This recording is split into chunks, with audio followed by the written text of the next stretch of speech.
মুর্শিদাবাদ জেলার বহরমপুরের কাশিমবাজারে অবস্থিত পাতালেশ্বর মন্দির। আনুমানিক ৩০০ বছরের পুরনো এই শিব মন্দির। কথিত আছে আগে ১০৮টি মন্দির ছিল, কালের নিয়মে বাকি সব ধ্বংস হয়ে পাতালেশ্বর মন্দিরটি অবশিষ্ট রয়ে গেছে।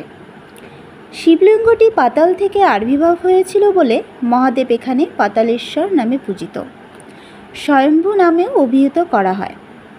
দুপাশে বাগানের মাঝখান দিয়ে রাস্তা চলে গিয়েছে। প্রাচীরে ঘেরা মন্দিরটি খুবই সুন্দর। ২০০৬ সালে মন্দিরটিকে পুনর্নির্মাণ করা হয়। বিশাল বটগাছের সামনে দেব মন্দিরটি নির্মাণ করা হয়েছে। পাশে রয়েছে আরেকটি প্রকাণ্ড বটগাছ। পাতালেশ্বর শিব এখানে ১০ ফুট মাটির নিচে অধিষ্ঠান করছেন। মূল মন্দিরের পাশেই রয়েছে গণেশ মন্দির। পাথরের তৈরি গণেশ মূর্তিটি ভারী সুন্দর।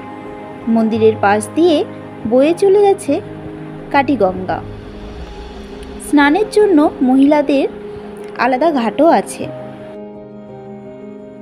আর পরে গুগল থেকে জানতে পারলাম সতীদাহ ঘাটও রয়েছে, যেখানে রাজা রামমোহন রায় স্বচক্ষে দেখেছিলেন সতীদাহ প্রথার নিষ্ঠুরতা। আমার অজ্ঞানতার কারণে আমি সেই সময় মন দিয়ে ঘাটটি দেখতে পারিনি। এই মন্দিরের প্রাচীনতা, নিস্তব্ধতা সত্যি আকৃষ্ট করে। মনে হয় এখানের মতো শান্তি আর কোথাও নেই।